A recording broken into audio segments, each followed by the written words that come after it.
welcome. My name is Chris Ajemian.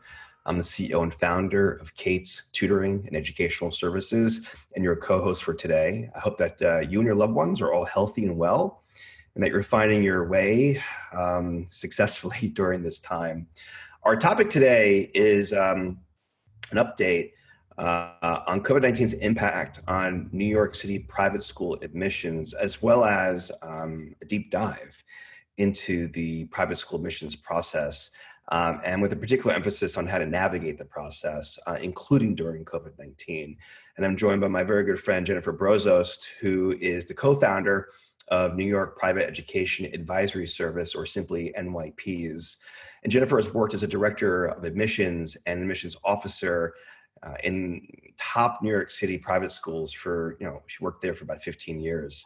And during that time, she was involved in all aspects of the admissions process, including interviewing parents, overseeing children's playgroup visits, and reading thousands and thousands of completed files to obtain those precious few acceptances, as well as navigating this process successfully with her own children.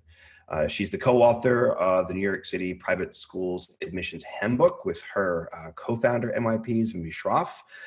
Jennifer has a master's in education from Columbia with an advanced degree in teaching, reading, and writing. And she has shared her expertise on CNN, Newsmax, and Huffington Post, among others. She's a real all-star. So Jennifer, always great to see you. Thank you so much for joining us today, and welcome. How are you doing? I'm doing great. Thank you so much. Yeah, and that was quite an introduction, Chris. All right. It's the truth. It's also the edited version. It's the shorter version. I could go on. Gosh, I hope I can live up to all that hype. It'll be a breeze. But a couple of things first, just some housekeeping. I'll facilitate the conversation. If you do have questions at any point in time, please ask them. And there's a Q&A panel, not the chat panel, the Q&A panel. Just easier for us to manage it, which you can access by scrolling over the bottom of your screen. Also, for the best experience, if you want to set your screen to gallery view, which you can do by scrolling to the upper right corner of your browser and selecting gallery. You may also want to click at the top. It says maybe like view options at your screen if you toggle at the top of your screen, and select side-by-side mode. And so if you have side-by-side mode in gallery view, Jennifer and I will be able to appear side-by-side on your screen when I break out of slides, and you can go just into like the chat format. So Jennifer and I are going to be talking about a number of topics today. Here they are. So things to remember when choosing a school, always very important. An overview of the New York City school landscape. We do have some people on today's call who are brand new to the process, and so we're going to do a deep dive into how this whole process works. Right. We'll talk about some insights into the actual admissions process and some top tips from obviously an expert. We'll do a recommended application timeline for those of us who want to kind of get ahead on scheduling. And then we'll talk about the impact of COVID-19 on private school admissions. And then we'll do a live Q&A. We appreciate all the questions that came in before the session, and we've organized those, and we're going to attend to them. But if you have questions during the actual event, please put them in the Q&A panel, and we're going to answer every one of them. So, and again, if there's a question that you don't want to answer, that you don't want to ask during the webinar in the Q&A, or some other pretty nuanced issue, you're always welcome to contact either one of us. Here's our contact information, email and phone numbers for CATES, at least in the US and the UK. And then also for Jennifer and Vimy at P's on the right-hand side. So Jennifer, here we go. Before we do our deep dive here, just want to kind of hear what's like the update right now? What's actually happening? What are you seeing with respect to COVID-19? Right now, schools are all closed. Students are all learning online. They have moved from the in-classroom experience to the online experience, and it's interesting. We just interviewed a bunch of students, my kids included, on their thoughts about online learning. It's been a real adjustment for these kids. It's been a real adjustment, and I feel for all of them. But I have to tell you, I really applaud the resiliency of our children. It has been amazing to watch young kids who were taken out of school, my my high schooler, my college age child, and they have found ways to stay connected to their friends, to learn online. But it's not ideal. So that's where we are right now. Hopefully looking towards the future. As Governor Cuomo, at least here in New York State, says, we don't know. We don't know what it's gonna look like. And anyone who, you hear all different opinions, oh, this is gonna happen, that's gonna happen. No one knows right now, Chris. No one knows. And we're kind of in a wait and see pattern. Yeah. So one of the things I saw a few days ago was that there's one school in New York that was talking about bringing their students back in like a rotational basis, where learning happens online, but then on some days like Monday, Tuesday, one group of students, then Tuesday, Thursday, another group of students. Have you heard anything like that on your end? Yeah, I have. And so for right now, none of that's happening. Okay, so you're talking about in the fall, I'm assuming. Yeah. Like when they go back. So schools and everyone that I have talked to, they are all in contingency plan mode. So they are thinking about how to, most importantly, safely bring these children back in the fall. One complication with that is, I don't know if you've heard about this whole other COVID-related illness that is affecting some children. So I know. Oh, Kawasaki syndrome, is that what it's called? Or or it has those symptoms. So I think that's going to have. I think that's what a lot of schools are looking at right now. But everyone that I have spoken to, admissions and the schools are going to be really flexible going forward. So in the fall with their students. So some schools have already agreed to do this. Students who don't feel comfortable going back in the fall, even if the schools reopen, they will offer remote learning. And this is some schools, so I don't want to speak for all of them. Every school that I know is talking about Tuesday, Thursdays, or some students go back, Monday, Wednesdays, Friday is all online day. They're looking at how they're going to do lunchrooms. A lot of schools that I know are talking about, especially the younger kids, the desks will be moved, they'll be 6 feet apart. They'll eat lunch in the classroom. Desks in the classroom 6 feet apart. Which is a really strange thing, because a lot, there are schools that definitely have desks and rows, and that's going to be easier. But a lot of these schools are discussion based right now, and that's interesting. It is interesting because it's just like colleges. It doesn't lead to those discussions, but everyone is trying to do the best they can. I mean, safety is going to be first, and I think schools are being really flexible, and I have to applaud them as well, because I know the private schools that I have spoken to, they have many different contingency plans in place, all hoping that school can in some way start in the fall. So. Got it. Well, thank you for that. That's really awesome. Just to kind of hear your perspective on all of that. And one of the things that I know, we've always talked about in the past in our personal conversations is, there's always sort of like some universal sort of principles that, whether it's COVID-19 or not COVID-19 time, that people really want to sort of consider and think about when they're choosing a school. So we'd love to kind of hear your thoughts on what are in general, what's like the best way or some of the best practices for they're thinking about what I think is the right fit, right, for your child. Okay, so I also agree that, and Chris and I are very much on the same page about this, that when you're choosing a school, you're really, really looking for that school that is the right fit for you, for your child, for your family. You're not looking at these kind of, what are considered the top tier school or the best school, because honestly, the best school is really the best fit. So whatever school allows your child to be challenged, engaged, and successful, which is hugely important. You want a school that a child feels good and they can excel, and that's what you want from education. New York City has so many different types of schools that sometimes it can feel overwhelming to gather. Like, No, but really, there's so many different types of schools, and that's a great thing.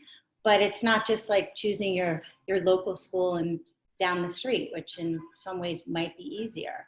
So you Well, really have to be educated and educate yourself on these different types of schools and what really is right for your family and your child. so one of the things I know we're gonna sort of get into like the full like landscape and the options of the kinds of schools that are available to families looking for a private school in New York City. But I think one of the things I've always been kind of fascinated by, and it's interesting because you have the perspective on both sides, right? You know, you're an independent consultant, right? But you've also been in the admissions chair at multiple schools in the New York City private school sector. And so, one of the things I always sort of hear is that, we're looking for the right fit. You're looking to see if your values and the values of the school align. And I'm always kind of like curious to see, how does that actually play out in like, real action?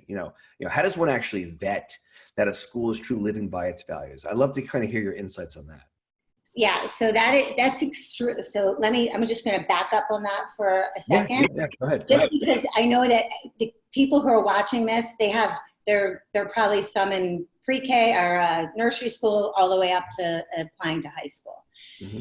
So especially for the younger years, kindergarten, nursery school, kindergarten, like elementary school, lower school, it really is important that all of the values, it's always important that values match up to who your family is, but it's more about the family as you're in the lower school years, and it's more about the student for middle and high school. Meaning, of course, you want the values to fit, but you also have to take more into account their learning style, because then you have a student that really is showing who they are, the kind of school that they need, how they will be successful. So there's twofold.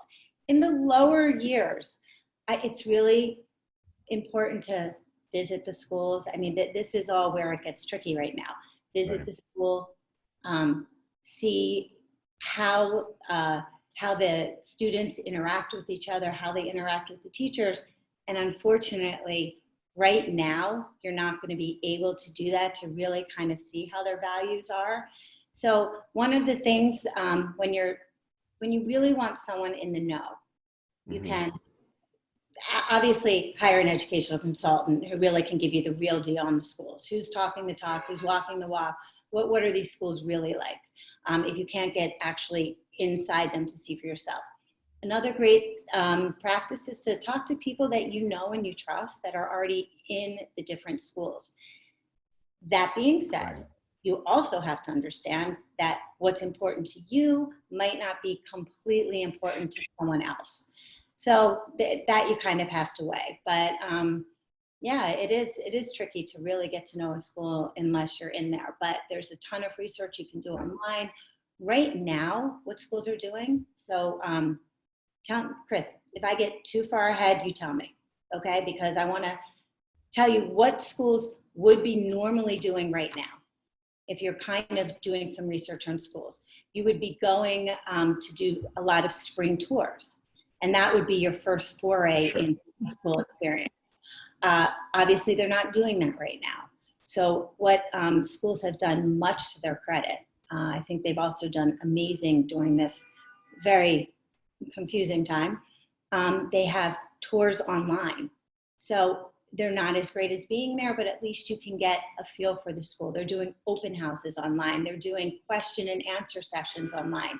So if you go to all different types of schools' websites, and I don't know wherever you're getting your list from, go to their websites and see what they have to offer. And you can sign up for things online and get to know them a little bit that way. Jennifer, would love to hear a deeper dive on the New York City school landscape, and then how some of these different points you're making may relate to specific schools. So in New York City, New York City has some of the best schools in the entire world.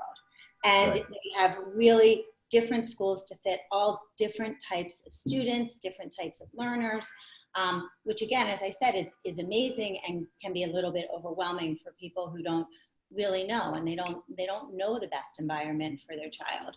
So let me just go through a couple of different types of schools. And when I Yes, talk, please.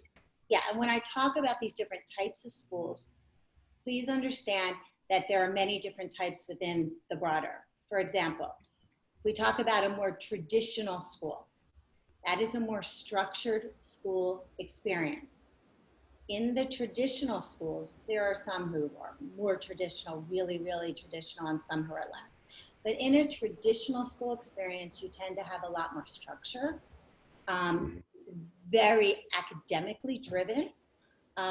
There tends to be a lot more homework, a lot more pressure, maybe a little bit less focus on art and discussion, and a little bit more focus on teacher-led activities. So that would be a more traditional, and there are students that thrive in that environment and students who are not going to thrive in that environment. So then you have the traditional, then you have the more progressive type schools. Progressive type school, and again, there's all different types of progressive, but they tend to focus more on child-centered, maybe a little more focused on art activities. Maybe they're still academically driven, but academics and arts are given, everything is valued there equally. So that's a more progressive school. Then you'll have, and again, within that, you have the super progressive, which are completely child-led, and then you have the more in the middle that has a traditional schedule, yet there's a lot more discussions, a lot of project learning, that kind of thing. All boys schools, single sex schools, you have all boys, all girls schools. That's a whole other discussion. And the one thing I am going to say, as you focus on starting to find a list of schools that are right for you, please, it's so important to have an open mind, Chris, not to, and you know this from college, right? Not to say, I am not looking at any single sex schools. That's not in my values, because schools are so new right now, and meaning that it's not, they're so different than they were when all of us grew up. I mean, definitely when I did, and a lot of parents, that it's really good to have an open mind. Look at something you might not look at before, because, and you never know, especially if your child's going into kindergarten, first grade, nursery, you don't know the type of learner they're going to become. So those kids are generally, they can adapt, but then you'll see the benefits of single sex education later on if that fits your child. Well, can I say something actually? Because my daughters now my older daughter is 11 and my younger daughter is 8. And when we were living in Park Slope, we were looking at different schools for them. One of my clients had worked at Spence, or was working at Spence in admissions there, and I had no interest in a single sex education for my daughter. But like you said, I went there and sat with the admissions people, and I was like really impressed with how well they have designed their curriculum there and the learning experience there. And I really started to see the value of a single sex education because to many people young girls, young boys learn differently. And when you put them into the same space together, they're developing at different, rates in different ways. It can kind of create some chaos. And, while we didn't end up choosing to send her to, my older daughter to an all-girls school, I definitely walked away, like you said, with a much greater understanding and appreciation for what single-sex education is and can be, and it stayed with me. So just to your point, getting out there and seeing all the different options and learning what the benefits are of all these different models seems like really important. It is, and even there are some families that we've worked with that would say, "Oh, I want a progressive environment for my child," right. And that's what they think they want, and it just turns out that maybe that child needs a little more structure, needs something that and you don't know that right away. Yeah, I want to say something Well, super quickly though about the single sex. My kids ended up going to co-ed schools, both of them. One of my daughters was in high school, but they went to single sex camps. And I have to tell you, oh yeah, and I have to tell you, I mean, I am, there's good for both, but as you said, keep an open mind, because my son was able to forge deep, meaningful, like boy friendships at this single sex camp. Plus he was getting up, doing like Friday night follies or whatever it was. He would never do that if girls were around, ever. So, you know, it's still sex. It is, it's very interesting. So it is, anyway, all of it, keep an open mind, please. Whatever you think you know, and you might know a lot, what you're gonna see when you actually starting to get to see these schools, but even online, they've done a really good job. You're gonna be surprised. There's some Can I share one more story? really great stuff. What? Can I share one more story? You can share as many. Chris and I can talk all day. So with my younger daughter, you know, we moved out of the city. We moved up to just outside of Portland, Maine, where I am right now. And you know, we did the whole deep dive. And there's this one school that was steeped in Montessori tradition. And for whatever reason, I had a perception of the Montessori tradition, and it wasn't, let's just say it wasn't positive. But there was this other, like, kind of like really cool school, like a new school that was in town. It was very, very shiny, had all the facilities. And we're like, oh, this is cool. This is where we want our kid to be. We put her in that school to start. And honestly, it didn't work out because they had no educational curriculum and philosophy that was, like, I'll say, like, meaningful and significant. So what did we do? We wound up moving her to the Montessori school, right? That I had initially was like, you know, no way. And she thrived there. And so again, just another, to your point, you have to have an open mind and be willing to be flexible, because at the end of the day, it's really about your own child's experience. That's exactly, couldn't have said it better, Chris. It's true. Yeah. So, well, let's sort of keep this moving along here. And, you know, so we've talked about, you know, landscape, we talked about right fit. Let's get into the nuts and bolts of the process, Jennifer. I want to kind of just sort of like hear your insights into how this process really kind of works, and some tips that you have. And what I want to do sort of first is kind of frame this out for people that, like, you know, the different pieces of criteria that normally admissions counselors are looking for, whether it's, you know, elementary school, middle school, high school, college, or graduate school, is, you know, obviously academics. In many cases, there might be some testing, which we'll talk about. Then also, you know, activities, recommendations, essays, and also the interview. And I think what's really kind of interesting about when you're working with New York City Private School Admissions, the interview and, like, the play date takes on a whole new kind of significance in the process. And so I'm really looking forward to your insights on that. So starting with the process, which is starting right now. If you're, so you apply in September for the following September. So everyone knows that. So for kindergarten, you need to be 5 by September 1st. So you're actually starting when your child is 4, and they have to be 5 by September 1st. So the cutoff is different than public school. Private school is September 1st. Public school tends to be December 31st. Okay, so that's number one. So you're starting really right now. And what you're doing right now, and you can still be doing this even in time of COVID, even though there's not spring tours, you are putting together a list of schools. Who can help you put together a list of schools if you have no idea what you're looking at. You can do research and read about schools online. Again, it's not always the exact deal, but you can get like a broad overview and think what sounds good, what you're interested in. That's number one. You can be then, once you start looking at those schools, you can go online and sign up for, again, these virtual tours that they have, open houses, and I really recommend them because it's maybe not as great as being in person, but it's still something. You can go to an educational consultant who can help you, talk to you about your child, whatever age, and really kind of narrow it down and focus in on schools that they know would at least be a good fit, because you have to apply to a bunch of schools, like 8 to 10 schools, depending on grades and other circumstances. You're not just applying to 1 or 2 private schools because it happens, you know, it's just really competitive. So that's what you can be doing right now. Talking again, as I said before, to good friends, people that you know in different schools, understanding who they are and how your values might be different, because what could be important to them, like you said, there's a bells and whistles school. Maybe that's really important to someone, but that didn't end up being important to you. What was really important to you was a different thing. So focus on that.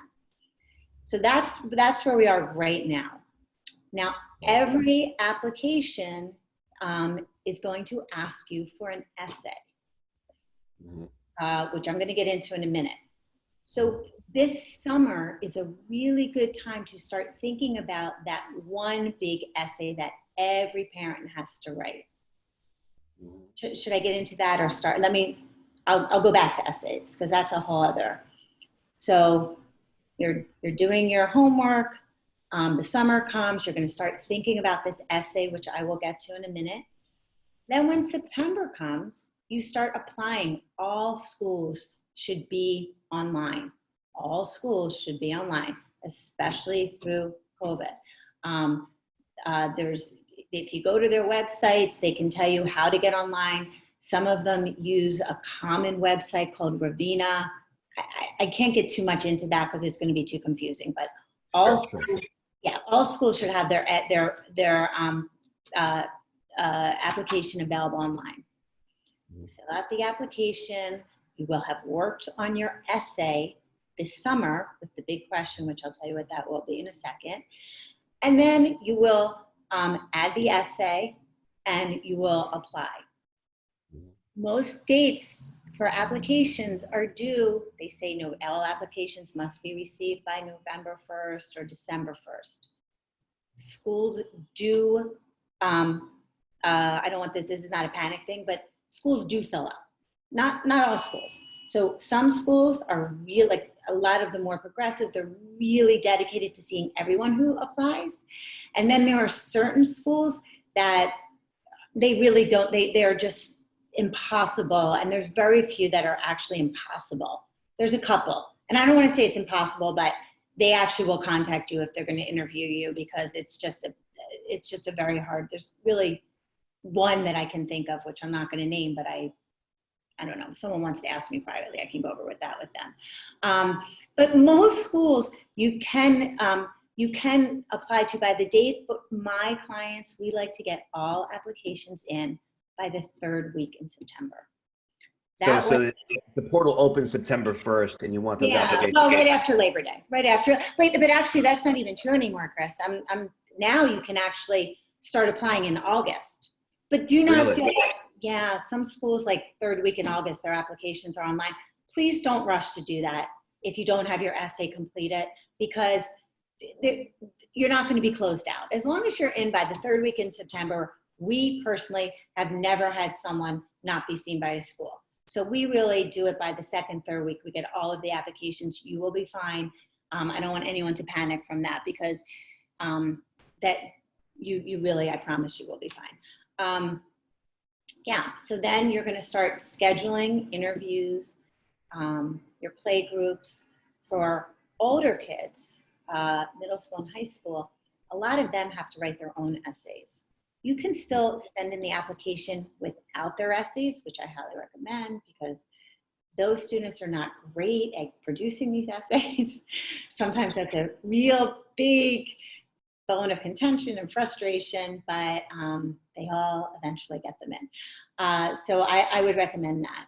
And then you get to start to go in. Now, can't tell you again what it's going to look like. I know everyone will have applications online.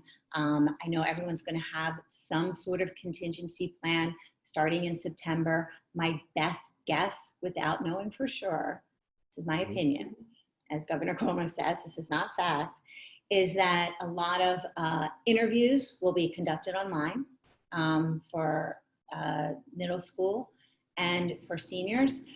And I'm not, one of the big things for the younger kids, like kindergarten especially, they do play groups because they want to see how these kids interact. My best guess is that is not going to happen, and how they are going to facilitate that might be more one-on-one, might be online, that's a big discussion right now. I have a question about the interviews. So, particularly for the younger students, elementary school, some of the people, I've spoken to in the past, and when we were going through it ourselves, and our older daughter was going through the application process, is that the interview for an elementary school student applicant, threes program, pre-K, K, I mean, they're really interviewing the family, the parents, more than the kid, right? I mean, I would love to kind of get what's your perspective on that? Like, what's really at play there? Yeah, nursery, school, kindergarten, they are interviewing the family. They are not, I mean, for kindergarten, they are interviewing the child, and they want to see a child that's able to be successful in their classroom, right? So if a kindergartner is going in there and he's like running around throwing, I mean, or not able to like answer certain questions or obvious, then yeah, there are certain instances, of course, they are also looking at the child. But for the big majority, for nursery school especially, it's all about the family. I have a great story, which I'll only share if we have time at the end, about my son at nursery school. That was just like the best. Like, parents that don't realize that it's all okay because your kids are little. They're not expecting them to be perfect. I mean, he was 2, so that's okay. But yeah, they're really looking at families because they need to make sure that your family is your values, fit their values. Right. Otherwise, it's going to be miserable all around. It really will, because when I was working as an admissions director, and I was at a more, not director, when I was as an admissions officer at a more progressive school. So one of the things, when you read your parents' essay, you're looking, do they understand the school in which they're applying? And there are things that they could say. For example, we would get essays that would say things like, I just want my child to be doing a ton of homework. Well, that's completely antithetical to the mission of what that school. I mean, that's a little, I don't know exactly remember the line, but those are things that we would look for that would show us that the family is just not the right fit. Because if you're not offering that, so say more progressive schools tend to offer homework later, and they do things maybe in a little more organic way. If that's not what you're looking for, and that's fine, there's no judgment, but you need to go to a school that's good, where you're not going to have a problem, especially in the younger years when you don't know really who your child is educationally yet. So. Well, it's funny because we actually got a question here in the Q&A that came in on this topic, which is they're asking, can you speak about the play date? Do kindergarten, elementary schools need an essay too? Which you wouldn't mind answering. Okay, so those are two. I'm going to answer both of them, but they're two different questions. Okay. How about, do you want me to start with the essay or the play date? Because I had. Let's start with the play date first. Yeah, play date. Okay, so what they tend to do in kindergarten, for nursery school, pre-K, kindergarten, some first grade will still do it this way, is what they tend to do in the past. And again, I don't know how it will look, is they take groups of about 5 or 6 kids and they do like a play group. And they might, so they want to see not only what you're doing, they'll kind of pull you out. They might do some basic math with you, some other kind of academic type things. And they also want to see how you're engaging with your peers. Yeah, so that's what the play date looks like. The essay so it's a mix of playing as well as pull out and like academic work as well. Yeah, and there are some, though, Chris, there are some, even for kindergarten, there are some schools that do a one-on-one. It depends. Yeah. There are certain schools, but I think the majority of them do these play groups. And then there are some that do one-on-one interviews. And I just we were going through the process. We did a one-on-one interview with admissions where they basically gave Hannah like a puzzle and like a book. And then we had like this odd kind of conversation where they were watching her, but asking us questions. And we were talking to her, looking at our daughter. It was pretty funny. Oh, that's okay. That's more, I mean, that's more for nursery school. I can see that happening, but most kindergarten up, the child separates, or they ask the child to separate. So that's more the norm. Depending on the type of school, that you're, some focus more on how the kids' social behaviors are, some focus more on academics. It all depends on the type of school, but some do have one-on-one still in as early as kindergarten. They do. Yeah. And I'm going to say one other thing. Please let your child, I know how stressful all of this is. Just let your child be who they are. I mean, you can talk to them about good behavior and how they should act, but in the scheme of not like you're going to school, you have to do this, but just like in the scheme of just good behavior. And this is a little tip that I tell my parents to tell their younger kids. I have them say to them, because you don't want to coach them because it always backfires. Your child will always say something like, oh my God, I can't wait. I'm going to Disney World after this. This is going to be great. You can't bribe them like in those big ways. But something that I have my parents say is like, I am so proud of you. And I am so excited because I can't wait for them to tell me how you behave during this. Now, they're not going to tell the parent, but if your child thinks it, they're going to be on their best behavior. So that's my little tip for younger kids. Yeah. Gotcha. So actually, funny, it's the Q&A is starting to get activated here, and I think it's actually good to talk about it here. Other end of the spectrum, high school process. Someone's asking us, is it all about the child, or do they still care about the family? What are they looking for in the student and parent interview? Again, going into high school. Okay. All right. So going into high school, but I just want to say one thing, Chris, before we end. I want to go back to that big parent essay just before we end. Like, let's put, because I we got it. It'll be next on this. Yeah. No, that's fine. So, in my company, I work with all of the middle school and high schoolers on their essays and their interview. And I do like a whole interview. It's not a prep, but it's just really to help kids show their best, put their best foot forward. It is so much more about, especially in high school, it is really about the child. Really, the only thing parents can do is really kind of mess it up for them. So but I'm serious. Like either like being like too pushy or too much of a helicopter, or, if they come across as a family that the school doesn't want to deal with, that will mess it up for their child. But high school, that is such a great question, is mostly about the child, because that is the time that the student is old enough to really be involved in the process, and she's gonna see the school and decide what they feel is also a good fit. And hopefully their parents kind of agree, but they're really looking at the student. Do you want me to talk a little bit about a high school student's interview or middle school, a little bit about that?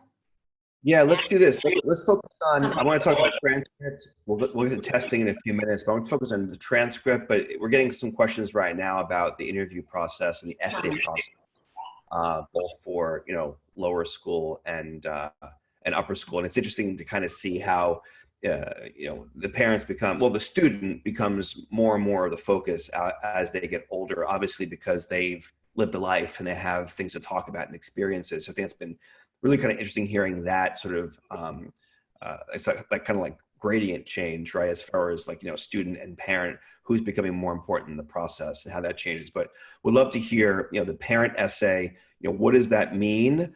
How does that, work for the elementary, and then also kind of going up middle school, high school? Let's start with the essay first, and then we'll get to the interview, please. Okay, so the essay. The best way that I can describe the essay is you want it to be personal. Mm-hmm. These admissions people are reading so many essays. Please make it personal. It doesn't have to be your deepest, darkest secrets, but the more personal and the more personal anecdotes, the better. So for kindergarten, here's the way that we look at it, and this is just a start. If you really have no idea what you're going to write about, think of 4 or 5 adjectives that describe your child.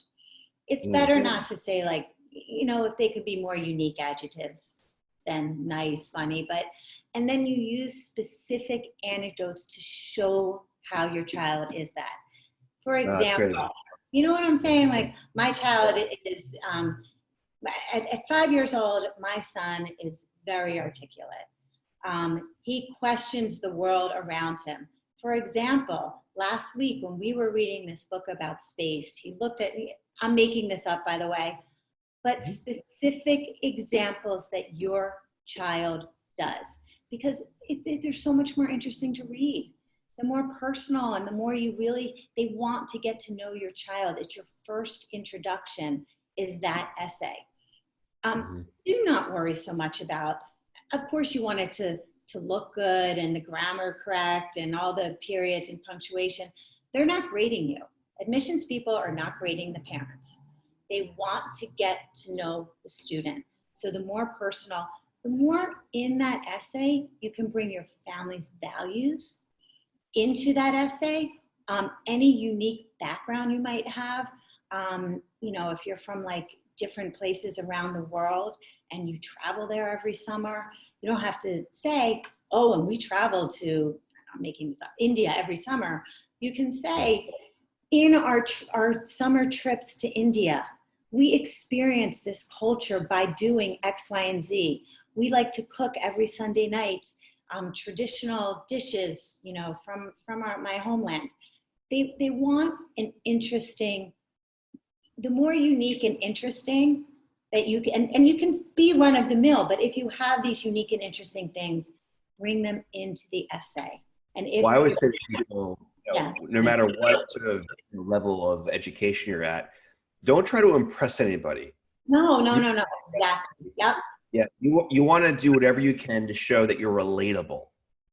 Yeah. Right. It's kind of like what you're saying, really unique, really personal. Oftentimes, if anything, embracing our vulnerabilities through our writing is actually more helpful.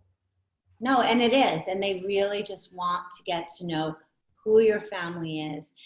If charity, like charitable work, is a huge part of your family and something you do, bring that in. Not that you're bragging about it, but let them see who you are. Who is your family? What your values? And for high school, yes, you're going to be writing about who your child is. And here's what they're looking for middle and high school. They want every, and again, this is the same for college, Chris. They want every piece of your application to match. They want to see that your grades and what the school says about you matches what your parents say about you, matches the child they meet, matches the things that you're writing about. Because again, for middle and high school, you're going to have, especially high school, you're going to have essays to write. Which is a. So then, as far as the interview goes, it sounds like, you know, the big theme with the essay is to make sure that, you know, we're relatable, right? Whether it's about the parents or writing for the child, right? At the, you know, sort of elementary school intake, or, you know, the student who's maybe in, like, say, 7th or 8th grade, writing their essay for entrance into high school. It's all about being relatable in your essay, right? It's being relatable, Chris, and it's also about really being who you are. Right. So I use this example because any question they ask you for middle and high school that you're writing about, I don't care what the question is. Here's the real question. Tell me about yourself and how you're going to add to our community. That's the question you're answering. So if they're asking you who inspires you, it doesn't have to be Mother Teresa. It can be Billie Eilish. It can be, it can be Kanye. It's about how you write it and really be true to yourself. Do not think that you have to write these, you know, huge essays that seem super important, right? They want to know who you are. And it's about how you answer them. So, you know, go ahead.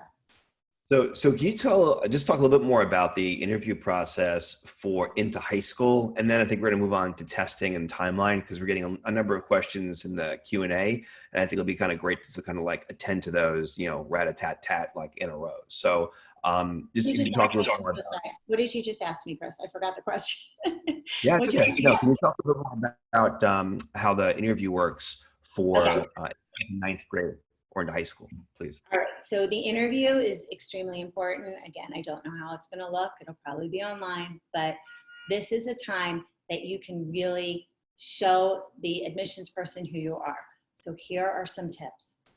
Again, they want to get to know you. I don't even call them interviews. I call them conversations. It's like me and Chris having a conversation. They don't want you to be this like all uptight and stiff. They want you to be relaxed. If you can, I know you're nervous. So to help those nerves, and because you want to be very personable and also, again, very personal, I call them having stories in your pocket. Think about things you want to talk about before. This is what I do with all my interviewers. So I get to know them, and then we talk about things will come up, like a great time that they traveled somewhere, or if they have a love of some sport or music. And then we think of a story that shows that. Have 3 or 4 stories about who you are in your pocket so you can pull them out. So as you get nervous and as you get, you're so scared you're just going to blank that. So these are my 2 biggest points, okay? Have stories in your pocket. Second point, you for high school are driving the interview, okay? See, Chris is asking me all the questions. He's driving the interview. For high school, you are driving the interview, meaning don't sit back and wait for them just to ask you questions. If asking me about, so what do you love? Oh, I really love, let me think of something. Okay, I'm making this up.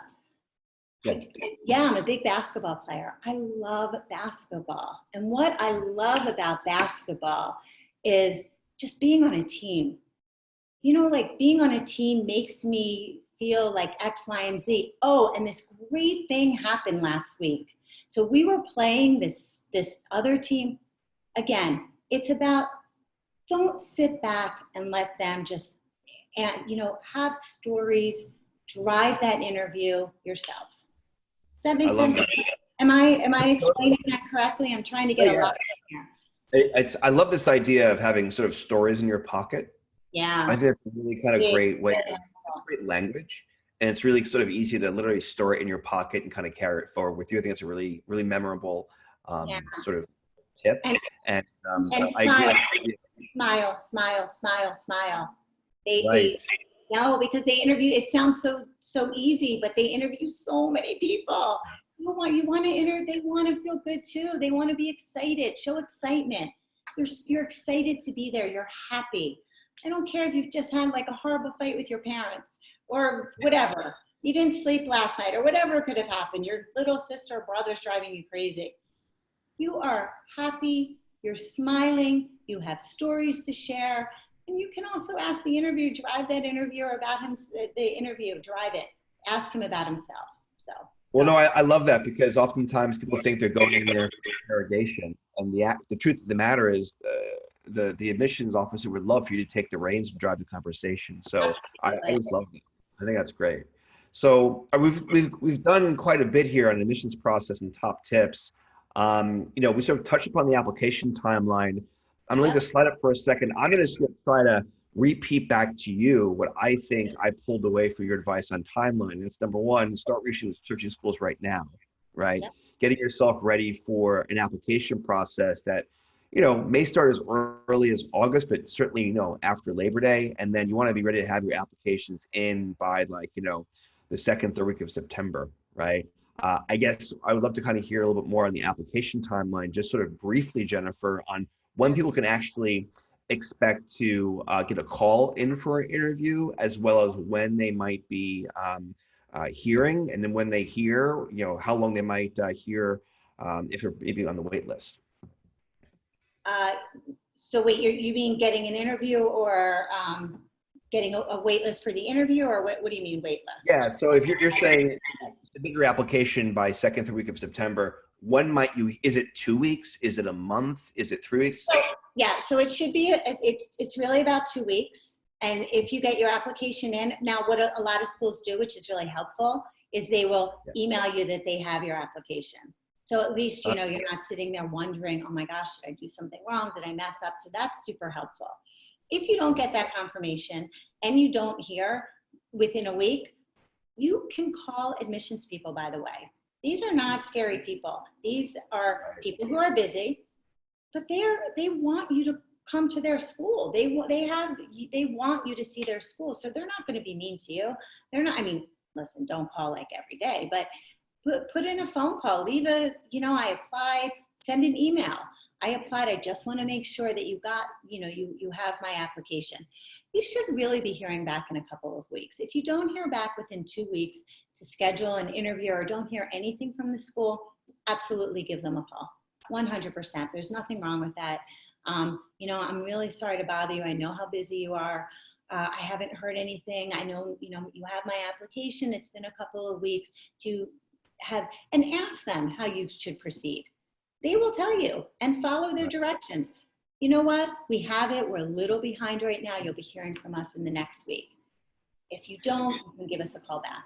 It's communication. And then let's say that you get your interview within 2 weeks or 3 weeks, right? I mean, when do decisions start coming in? Like end of December, January, February? For legacy and siblings, a lot of schools will notify you in December. A lot. Some won't. That's some schools. They give you that courtesy. But most, depending what grade it is, you'll know by February or March, depending. Right. And the application deadlines, I think, kind of close like in January in general, right? Even though you're saying some are November 1st, some are December 1st, some are January 1st. Everything usually has to be in by January 1st, meaning recommendations, transcripts, anything else that they might need. Recommendation letters, not from, like, if you're in high school, not from the English teacher or the math teacher, but if you have someone that you want to write a recommendation letter. And some schools will tell you, feel free to send them in. Some schools will say, we do not want additional letters. Listen to what they tell you. Don't do it. Listen to the admissions people. Not that they're going to get, they want families that they can work with. So they want you to follow directions on what their directions are. Yeah. Got it. And so if people are hearing by February, how likely is it that someone might get waitlisted, right? Is waitlist a thing in New York City private school admissions? And if so, what do those decisions actually get made on whether or not you're getting an offer off the waitlist, if there's any information on that? Well, okay, so you either get accepted, waitlisted, or rejected. Waitlists tend to be real things, meaning a lot of schools, they used to, for some reason, they would waitlist a ton of people. They don't really do that as much anymore. They'll send rejections if they really don't want you to keep your hopes up. But waitlists move all the time because some people some people get accepted to, let's say you're lucky, you get accepted to 3 or 4 schools. Well, you have to go back and revisit and make that decision and then once you let the other 3 schools go, then there's going to be spaces. So there's like a whole period of where wait lists are moving. And in that time, what can you do? If let's say that you get waitlisted and you really want a certain school, you can think of people that you know that are connected to that school that can put a word in on your behalf. You can have people who are already in the school that you know are well liked by the school. You have to be careful with that. Go in and just walk in if they know the admissions people and just say, hey, this is like someone that you really would want to see, or they can write an email on your behalf. This also goes, by the way, when you're thinking about the end of the process, you can always have people go to bat for you. Right. My biggest thing is you need to make sure that the people who are going to bat for you and writing to the admissions people are people that are well liked by the school. And that, I guess you're going to have to make your own judgment on that. Well, thank you for that. That was, it's really helpful. Sort of moving along here a bit, would love to kind of hear, what you think the impact of COVID-19 might be on this process. I know there's been some talk about, changes to the IC and testing in general, but just want to kind of hear your general thoughts on what you think is what people can maybe expect or maybe anticipate, or at least kind of prepare for or consider as you're thinking about the way the virus is impacting this entire process. Okay, so as far as testing, what they had planned originally to do for the IC, which is what you take getting into middle school, high school, and actually it's part of the ERB, which is, so that they were going to have online. And now, again, they're not sure. There's been many different discussions. There's also been discussions about not having it as part of the admissions for next year because it's too difficult to figure out how to take it and make it equitable. Those are the two discussions that they're having right now. I don't know where they're going to come down on testing. I mean, colleges are doing the same thing, right, Chris, for ACT? Yeah, I mean, it's interesting because, you know, right now it's sort of a race to who can do like an effective online testing experience, and College Board seemed to be, you know, sort of first up to bat, and they kind of swung and missed with the AP exams, which if you've seen anything in the news, for some students, it was a bit of a disaster. I had a student who did her entire AP US history, I think it was her AP US history test, her DBQ, and hit submit, and the thing froze, and now has to take it again on June 3rd. And then there was a whole sort of poor kids. I cannot. Yeah, I know she was. I mean, she texted me at like 11:30 on a Friday night or something. I'm like, what's this? And it's so stressful. Like this whole process is stressful for everyone in itself, and then it just adds. So that's for testing. For admissions, middle school and high school, well, they're competitive nature, and it's just always going to be what it is. The only, I think the thing that gives me pause about lower school, because as what I know is everyone is still effectively applying and it's going to be super competitive. My only pause is this whole other illness that has just started. I think I couldn't really answer that. I want to know what happens with that. I want to see where that is going, because honestly, even for kindergarten and lower school, families are still applying because they know that this is going to end. And they want those coveted spaces. So, you know, it will at some point end. I mean, I have families who were relocating and got into schools for September. And some of them, two specifically that I just spoke to, are not coming back to New York City, but they want they're going to come later. So they're going to let their kids, they're younger, do these online classes. It's not ideal. They're not giving up their spots in these schools. It will eventually, I mean, I think the whole world has changed, right? I think people's perspective, people have changed. It's going to be it'll be very interesting. I'm excited to see what happens. I just, I think for me, for the lower, this only huge question mark is this whole, like once the whole Kawasaki thing. And again, that's so new. So I might be giving it more. I don't know how that's going to change it. It depends. I think right now it's still a new thing. But yeah, no, I think private school admissions are always going to be competitive, and I think education is of the utmost importance, and people are still want to get their kids into the schools that are the best for them. And yeah, that's how I feel. I'm sure you see that in some ways. Like we said at the beginning of the discussion, like, you know, in many ways things aren't changing, and the way that they are going to be changing, it's still wait and see. But you know, there's just universal principles that one can use to apply to the process, even amidst the uncertainty. So that's really helpful. That was beautifully put, Chris. I like that. Exactly what you just said. I'm listening to you. I'm listening to you, Jennifer. You're giving me the information. Yeah, that was cool. I want to go to the Q&A. We got a number of questions in here, and a couple of things. I'm just going to kind of knock a few of these off quickly. Someone asked, what's the ERV? It's actually the ERB as in boys. So Education Records Bureau, they're the people who make the IC. That's who they are. They're kind of like the ACT who makes the ACT test. And the ERBs are exams that students in private schools tend to take at the end of the year or throughout the year to kind of see how they're progressing against certain measures. But they also, ERBs, one of its products is the IC, which is the Independent School Entrance Examination, and that's really the most popular test that students take for admission to an independent or private schools. That's what that is. So it's ERB. So thank you for that question. And then Jennifer couple of things here. Again, we talked about the IC, we wanted to be given online. Now they're like stopping that because I think they're seeing it's been a bit of a train wreck. Still waiting on updates as to what may happen moving forward on that. And then here's a question that kind of came in.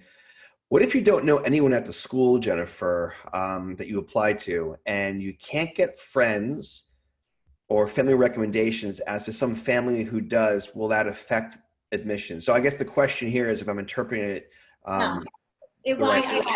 I understand the question. No, it will absolutely not affect admissions. I mean, only if you know someone in the school. That's not really going to affect admissions. It'll just help you if it's a really beloved person who puts in a good word for you. But many people don't know anyone, especially younger students. It will not affect you at all. Absolutely not. So next question here is from Patricia. In light of remote learning and impact on grading, any changes from the schools in their consideration of middle school grades for the purpose of high school applications? Thoughts, Jennifer? 100%. 100%. Every admissions person is going to be given this past year a big, not a big pass, but they're going to have so much understanding for these kids. A lot of the private schools too are they did pass fail. Some did and some didn't. So they're not even going to have grades. I mean, my daughter's school is all pass fail for the last semester. So if she was applying out, she wouldn't even have grades. There's going to be so much understanding and flexibility with this next year admissions. Yeah. I mean, but that being said, then you need to make sure, the things that you do before COVID that you are presenting were positive. It's not going to be an excuse, but it definitely will be. Yeah, they will be given. Like I was saying, it's like what I've been saying to students in the college admissions process is that, if you're a current junior, right, 11th grade, obviously your spring semester grades are going to have, a question mark or an asterisk next to them. And so what that actually could mean is that, your grades, so for the fall semester, maybe looked out more heavily, but it also is your grades for the fall semester of senior year. That's going to be something that people are going to be looking at. And I kind of wonder if that might be a factor too in New York City private high school admissions. Jennifer, how much sort of attention did you give to fall grades for applicants? So I know they're applying.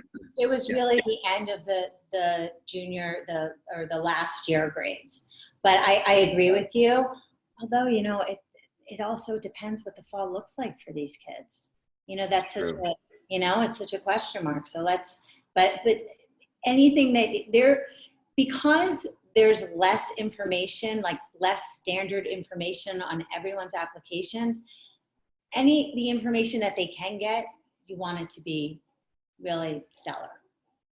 Right. Yeah. And there's a question here that came in about how does this admissions process differ from the college admissions overall? And I want to sort of touch upon that in light of your comment now, which is, I think that, when you kind of put everything together, both processes, look at grades really closely.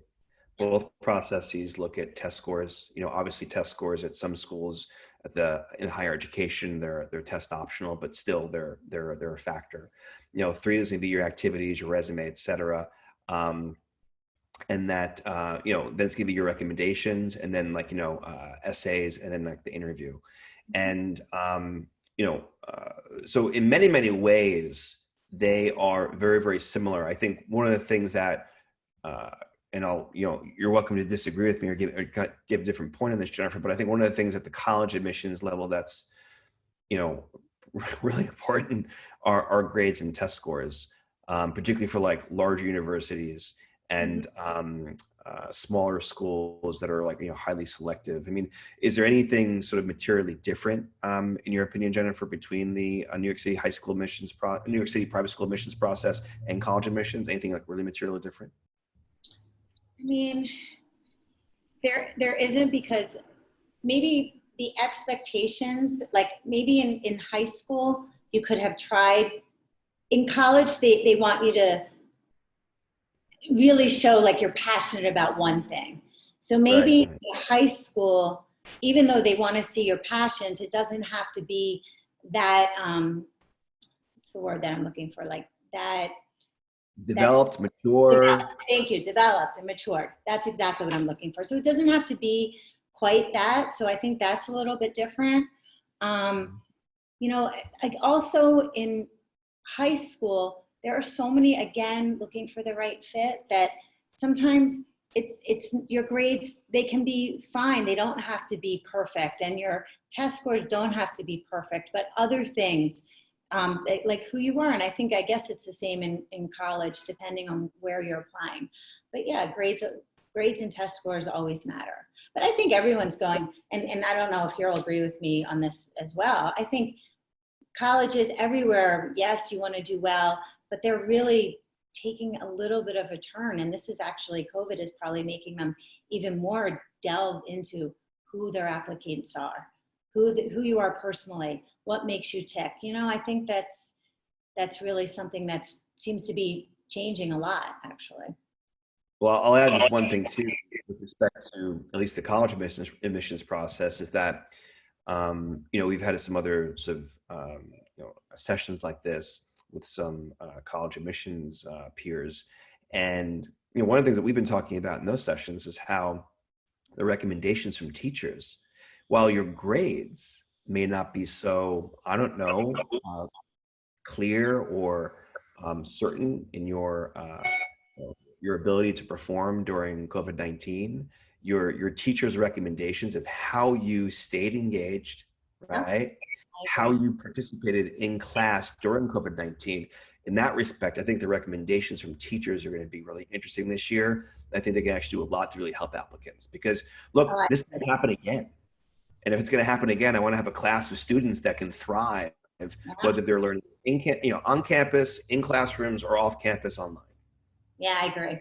Completely agree with that. So a couple more questions and we'll be wrapping up. So question about the IC, you know, is more popular over the SSAT. And I think that's probably in relation to something I said earlier, how the IC is probably more popular. Let me rephrase that. I'll say it's traditionally a bit more of a standard for independent school admissions. Most private schools, as far as I understand, they will accept both the SSAT, which has traditionally been for boarding schools, as well as the IC. And what we do with some of our clients when we're preparing them for exams is we'll prepare them for the IC, because it's a little bit more nuanced, at least in my opinion, than the SSAT in some regards. But they'll actually wind up taking both exams, and sometimes they'll send both exams. So Jennifer, as a former admissions officer at some of these incredible schools, you know, what's your perspective on IC over SSAT, sending one, sending both? So I've been in my own company now. We're in 11 seasons, right? So I haven't been inside the admissions office since I've started my own company. Back then, way back when, the IC was really what everyone took, and the SSAT was actually not accepted by a lot of schools. Now, oh, really? Yeah, now I can't even think of a school that doesn't accept the SSAT. I mean, there might be, so I don't quote me on that, but I'd have to go back and really think about it, because most schools, you're right, will take both. Do I recommend sending both tests? Not really, only because, I mean, it can't hurt. If you do stellar on both tests, of course, send them. But it's just a lot of pressure for these kids. So if they can just focus on one test and they do really well, that's fantastic. I mean, yeah, One sure. of the things, Anything that can like help. What? I mean, for us, what happens is that, you know, with the IC, there's certain question types that some students really struggle with. Yeah. And so we're certain maybe like domains of the exam that just don't really quite jive with their skill set. So the reason why they might take both exams is not necessarily by design or desire, but just basically by need. You know, because like, and they can take both and see which one they do better on too, because it's just like the ACT, SAT. Some kids do better on one and better on the other. But yeah, the standard test is the IC. That's what most kids So last question here in the Q&A, which is, I just heard from a friend that Poly Prep has made IC and optional in their application process. Will that apply to other schools as well? I would think that that's quite possible. That, yeah, especially if you can't take the exam. Yeah, the testing is all, you have to, here's the thing that I really, and this is again, personal opinion, I don't like when schools become optional. And I know that's now all ACT and SAT optional, and now the IC, which doesn't surprise me at all. I did not know that about Poly Prep, and I'm sure that is going to follow with many schools. I just don't like it because some of the students then still feel that if they don't have it, they're missing something. And some of the recommendations are, well, if you take it and you do really well, of course send it in, because why not? And I kind of feel that is going to be with the IC too. So those students who can do really well are still going to take it and send it in. I mean, what I wish, just because I'm all about the kid, the children, the students feeling the best they can, is either cancel it or don't cancel it. Do you know what I'm saying? The optional thing, I think, gives a lot of stress to a lot of people. I don't know. That's just my personal take. But I do think, given that Poly Prep just went, I'm sure that a lot of schools are going to follow suit, because it just is, as you said, with the AP exams was a big disaster, and online testing is not ideal for many kids and not equitable for many kids. So.